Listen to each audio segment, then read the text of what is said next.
물이 바다 덮음같이 온 세상이 여호와의 영광을 인정하도록 하게 하는 하나님의 섭리이며 하나님의 지혜라는 것을 깨닫게 됩니다. 그것이 이 하박국 선지자의 기도가 1, 2장과는 다르게 3장에서의 기도가 바뀌었던 것입니다. 오늘 본문 1, 2절을 한번 보시겠습니다. 우리 1, 2절 그 다음 거요. 1, 2절 합쳐놨는데요. 네, 우리 함께 2절을 읽어보시겠습니다. 시작. 여호와여, 내가 주의 소문을 듣고 놀랐나이다. 여호와여, 주는 주의 일을 이 수년 내에 부응하게 하옵소서. 이 수년 내에 나타내시옵소서.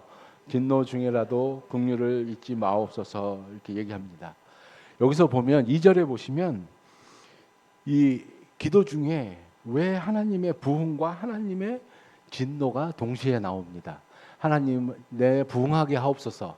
그러면서 진노 중에라도 이렇게 하면서 부흥이란 말과 이 진노란 말이 같이 나옵니다. 사실은 부흥이라는 것은 죽었던 것이 살아나는 것이고 진노는 살아있는 것도 죽이는 정반대의 개념인 것입니다. 이게 정반대의 두 개념이 어떻게 한 기도에 이렇게 묶여 있을 수 있는지 2절 상반절에는 여호와여, 내가 주에 대한 소문을 들고 놀랐나이다 하는 그 말에서 우리는 힌트를 찾을 수가 있습니다. 하박국의 이 바뀐 기도는 하나님에 대한 소문을 듣고 나서인 것입니다. 소문이란 말은 다른 말로 번역하면 그냥 들은 것으로 번역할 수 있는데 하나님으로부터 들은 것 때문에 이 하박국의 기도가 바뀌고 하박국이 하나님께 들은 것은 바로 매우 놀라운 것이었습니다. 그것은 1장 5절에 보시면 내가 앞으로 하는 일은 너희들이 놀라고 또 놀랄 일이다. 이렇게 말씀을 하셨습니다. 그것이 무엇입니까? 바로 유다가 바벨론에 망한다는 소리였습니다. 하박국이 이 말을 들었을 때 얼마나 놀랐겠습니까? 사실은 바벨론은 유다에 비해서 훨씬 작은 나라고 훨씬 연약한 나라였는데 훨씬 더 나쁜 나라였는데 그 바벨론에 망한다고 하니 하박국이 얼마나 놀랐겠습니까? 어느 정도였냐면 3장 16절에 보시면 창자가 흔들리고 입술이 떨리고 온몸이 떨릴 정도의 놀라운 그런 말씀이다. 이렇게 얘기를 하고 있는 것입니다.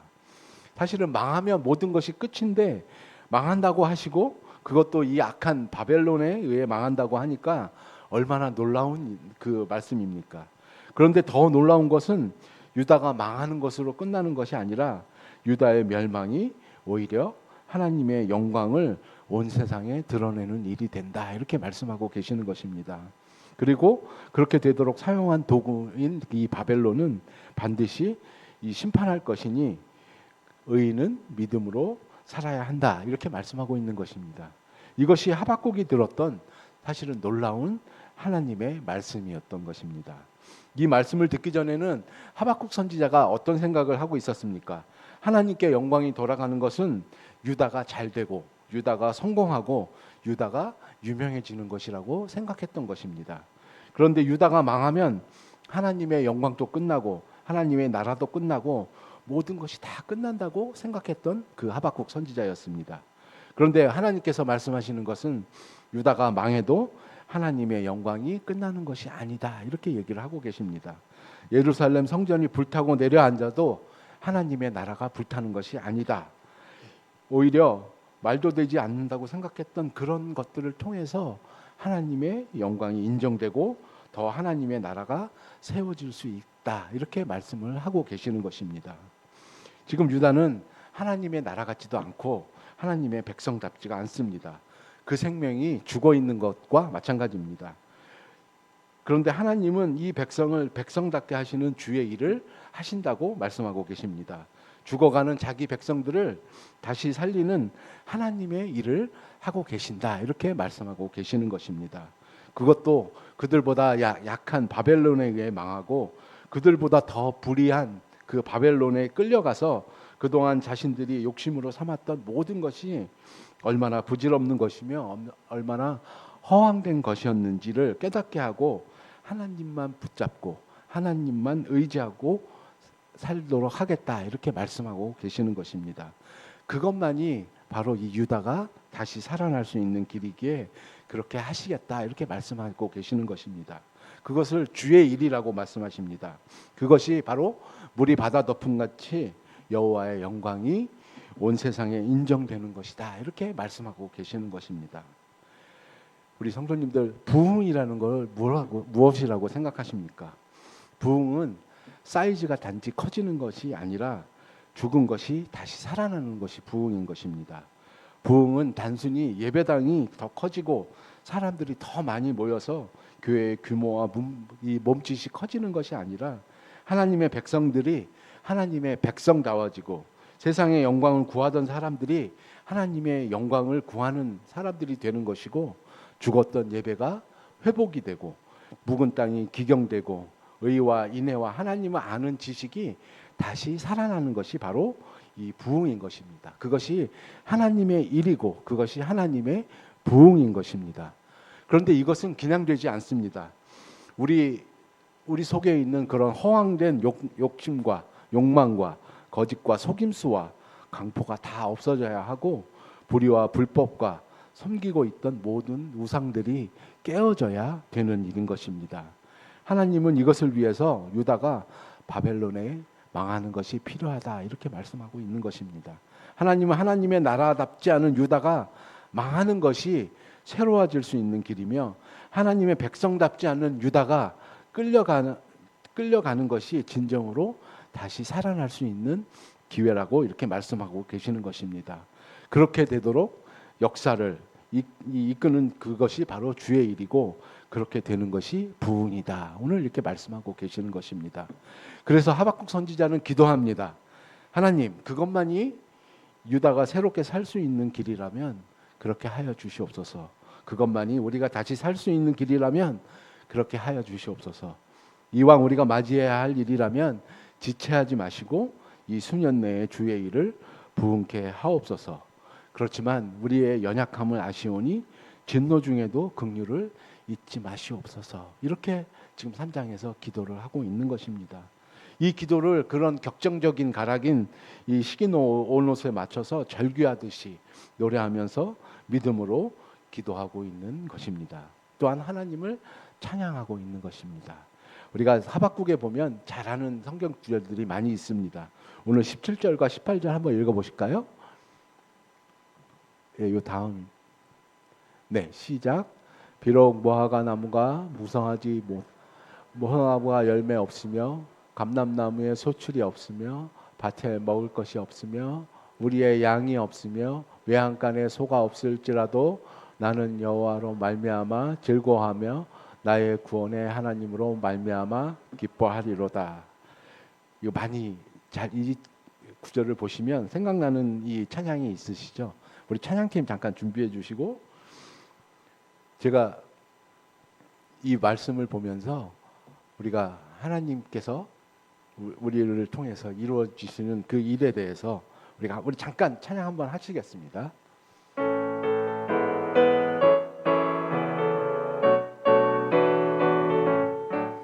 무화과 나뭇잎이 마르 포도 열매가 없으며 감람나무 열매 그치고 논밭에 식물이 없어도 우리의 양떼가 없으며 외양간 송아지 없어도 난 여호와로 즐거워하리. 난 여호와로 즐거워하리. 난 구원의 하나님을 인해 기뻐하. 우리 한 번 더 하실까요? 무화과 나뭇잎이 마르고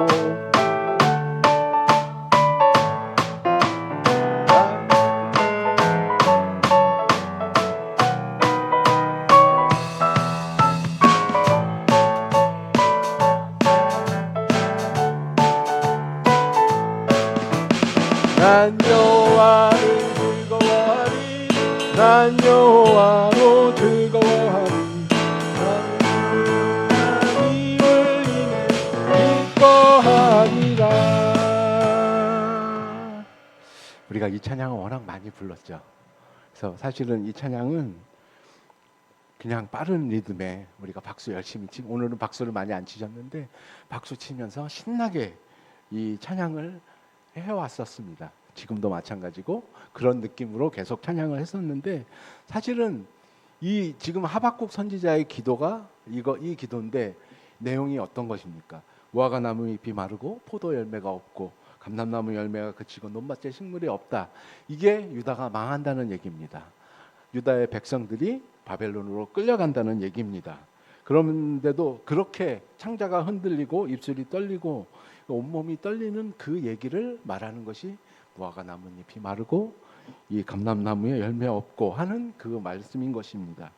망하면 모두가 다 끝인데 망한다고 하시고, 그것도 그 약한 바벨론에 망한다고 하니 얼마나 놀라운 일입니까? 얼마나 슬프고 안타까운 일입니까? 얼마나 절망스럽고 좌절되는 일입니까? 하지만 하박국 선지자는 어떻게 기도합니까? 그것만이 새롭게 살 수 있는 길이라면 그렇게 하여 주시옵소서. 그것만이 우리가 살 수 있는 길이라면 그렇게 하옵소서. 이왕 우리가 맞이해야 할 일이라면 지체하지 마시고 이 수년 내에 주의 일을 부응케 하옵소서. 그렇게 기도하고 있습니다. 그러나 우리의 연약함을 아시오니 진노 중에라도 긍휼을 잊지 말아 주시옵소서. 이렇게 기도하는 내용이 방금 우리가 부른 찬양입니다.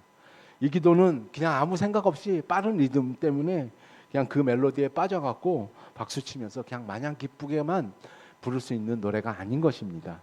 선지자는 지금 절규하듯이 노래하면서 믿음으로 이 기도를 하나님께 올리고 있다는 그 찬양이라는 것을 기억하시기 바랍니다. 사실 오늘 이후로 우리가 이 찬양을 부르실 때 아무 생각 없이 그냥 그저 박수만 치면서 흥겹게 부르지 않으셨으면 좋겠습니다. 우리가 망하는 길만이 살 길이라면 망하게 해주십시오. 그렇지만 진노 중이라도 긍휼을 잊지 말아 주십시오. 이렇게 기도를 하는데 어떻게 그냥 막 박수만 치시겠습니까? 어떻게 우리 얼굴에 그냥 은혜로운 그 음만을 따라서 우리가 흥겹게 노래할 수 있겠습니까? 이 노래는 그런 노래가 아닙니다. 이 기도는 그런 기도가 아닙니다. 이 기도는 이 하박국 선지자가 시계온 옷에 맞추어서 믿음으로 부르는 노래이고, 설령 그 가락이 매우 빠르다 할지라도 내용은 너무나도 슬픈 가락의 그 결정적인 노래와 격정적인 기도임을 잊지 마시기 바랍니다. 우리 중에 사실은 우리가 살아가면서 이제 나는 끝났다, 이제 아무런 희망이 없다, 아무런 가망이 없다 생각하면서 좌절하고 계신 분이 계십니까? 좌절하지 마십시오. 그렇지 않습니다. 사실은 이 말씀을 보면서 저는 저희 이제 가나안교회 이렇게 뒤에서, 저는 예배드릴 때 뒤에서 이렇게 보는데 이 숫자가 너무 이렇게 막 줄어드는 것이 너무나도 보이니까 안타까울 때가 많이 있습니다. 제가 토요일마다 이제 주보를 하는데, 제가 저쪽 하상곡동 그 교회에 있을 때 이성구 전도사님 그만두고 제가 이제 그 주보를 맡아서 하는데, 그때 70장을 프린트를 했어요. 근데 이 숫자가 점점 줄어들어서 요새는 40장밖에 안 합니다. 그래도 제가 주보를 바꿀 때 보면 남아 있습니다. 그만큼 우리 교회를 봤을 때 점점 이렇게 쇠퇴해 가는 거고, 다들 연로하신 분들만 계시고, 그래서 어떤 때는 제가 생각할 때 이러다가 우리 좀 방정맞은 소리지만 망하는 게 아닌가, 정말 우리 아무런 희망이 없는 게 아닌가, 그런 생각이 들 때가 너무나도 많았습니다. 사실은 장 목사님도 이렇게 보시면 많이 힘이 빠지실 거라고, 제가 장 목사님 마음을 조금이라도 좀 헤아려 본다면 그런 생각이 들지 않을까, 그런 생각이 많이 들었습니다. 그런데 오늘 이 하박국 이 선지자의 기도를 우리가 보면서 생각할 때, 내가 끝났다고 생각하는 그 일이 바로 하나님의 일이고 하나님의 부흥이 시작되는 일임을 기억하시기 바랍니다. 이제는 소망이 없다고 하는 그 순간이 바로 우리의 모든 것이 새로워질 수 있으며 다시 살아날 수 있는 하나님의 역사가 시작되고 있음을 믿으시는 우리 성도님들이 되시기 바랍니다. 그래서 힘들지만 시계온 옷에 맞춰서 우리가 기도를 하실 때, 주님, 그렇다면 주의 일을 이 수년 내에 부흥케 해달라고 기도할 수 있는 우리 성도님들이 되시기를 간절히 소망합니다. 주님, 이렇게 하는 것만이 우리가 새로워지고 우리가 다시 살고 우리를 향한 하나님의 뜻이 이루어지는 것이라면 주의 일을 수년 내에 부응케 하여 주시옵소서. 이렇게 기도하시는 우리 성도님들이 되시기 바랍니다. 그렇지만 기도하시는 중에도 이 부서질 것 같은, 이 연약한 질것 같은 우리를 불쌍히 보아주시고 감당할 만큼 그렇게 하시고 피할 길도 주시옵소서. 진노 중에라도 긍휼을 잊지 마옵소서. 그렇게 기도하시는 우리 성도님들이 되시기를 간절히 소원합니다. 우리 사람들은, 하나님의 사람들은 얼마나 많이 가지는가가 중요하지 않습니다. 얼마나 폼나게 살아가는가도 중요하지가 않습니다. 얼마나 유명하며 얼마나 풍족하며 얼마나 편안한가, 그리 중요하지 않습니다. 재산이 얼마이며 얼마나 건강하며 얼마나 잘 나가느냐가 중요한 것이 아닙니다. 그러나 세상은 그것을 중요하다고 얘기합니다. 그래서 그것을 위해 온갖 이 수단과 방법을 동원하고 거짓과 불의와 포악과 강포를 일삼고 있는 것입니다. 근데 문제는 하나님의 백성이 이런 세상의 풍조를 본받고 그들과 똑같이 허망한 욕심에 사로잡혀서 그들과 똑같이 거짓과 속임수와 불의와 강포와 이 포악한 행위를 하면서 조금 더 잘 살게 되면 조금 더 편해지고 조금 더 유명해지고 조금 더 폼나는 삶을 꿈꾸고 있는 것이 문제인 것입니다. 이것은 스스로 하나님의 백성이 하나님의 백성다워지는 것을 포기하는 그런 어리석은 일이라는 것을 기억하시고 스스로 하나님의 영광을 외면하는 그런 미련한 짓이라는 것을 기억하시기 바랍니다. 그런데 우리가 얼마나 미련하냐 하면 유다처럼 자기보다 더 악한 그 바벨론에게 혼나지 않으면 그 어리석은 자리에서 잘 벗어나지 않으려고 합니다. 이 미련한 욕심을 잘 내려놓으려 하지 않습니다. 그래서 신앙생활의 감격을 다 잃어버리고 있습니다. 하나님이 주시는 그 생명과 은혜의 부요함을 세상이 주는 재미와 허망한 이 가치로 다 바꿔버리고 있는 것입니다. 앞에서 좀 전에 말씀드린 것처럼 부흥은 사이즈가 커지는 것이 아닙니다. 죽은 것이 다시 살아나는 것이 부흥인 것입니다. 단순히 예배당의 건물이 커지고 인원수가 많이 모여서 그 규모와 몸짓이 커지는 것이 부흥이 아니라 하나님의 백성이 하나님의 백성다워지고 세상의 영광을 구하던 그런 사람들이 하나님의 영광을 구하는 사람이 되는 것, 그것이 바로 이 부흥인 것입니다. 죽었던 예배가 살아나고 묵은 땅이 기경되고 의와 은혜와 하나님을 아는 지식이 다시 살아나는 것이 바로 하나님의 일이고 하나님의 부흥이라는 것을 기억하시기 바랍니다. 오늘 이 시간 하나님께서 저와 성도님들에게 은혜를 주셔서 오늘 이 말씀을 듣고 바벨론에게 망한 유다의 자리에 가지 않고도 돌이키는 복이 있기를 간절히 소망합니다. 망하지 않고도 망한 것처럼 우리의 마음을 낮추고 끌려가지 않고도 끌려간 사람들처럼 하나님만 바라보는 그런 간절한 믿음의 회복이 있기를 간절히 소원합니다. 우리의 삶이 나의 머리와 나의 지혜와 나의 능력에 달려있는 것이 아니라 오직 선하신 하나님이 주시는 그 은혜와 능력에 달려있음을 우리가 깨닫고 모든 교만과 모든 허망함을 내려놓고 주님만을 바라보면서 이 하박국 선지자처럼 간절하게 기도할 수 있는, 이 하박국 선지자처럼 간절하게 찬양할 수 있는 저와 여러 성도님들이 되시기를 간절히 소망합니다. 오늘 하박국 선지자의 이 기도가 우리의 기도가 되고, 우리가 비록 많이 힘들고 많이 어렵고 앞이 캄캄하고 절망하는 상황에 있지만 이 모든 것들이 하나님께서 우리에게 주시는 하나님의 일이고 하나님께서 부흥의 일을 이루시리라 믿습니다. 이 믿음 가지시고 하박국 선지자의 기도처럼 우리도의 기도가 하박국 선지자의 기도가 되고 그 기도를 통해서 하나님께서 이 교회에, 이 가나안 교회에 크게 역사하시리라 믿습니다. 이 믿음 가지시고 우리 열심으로 기도하며 나아가시는 우리 성도님들이 되시길 간절히 소망합니다.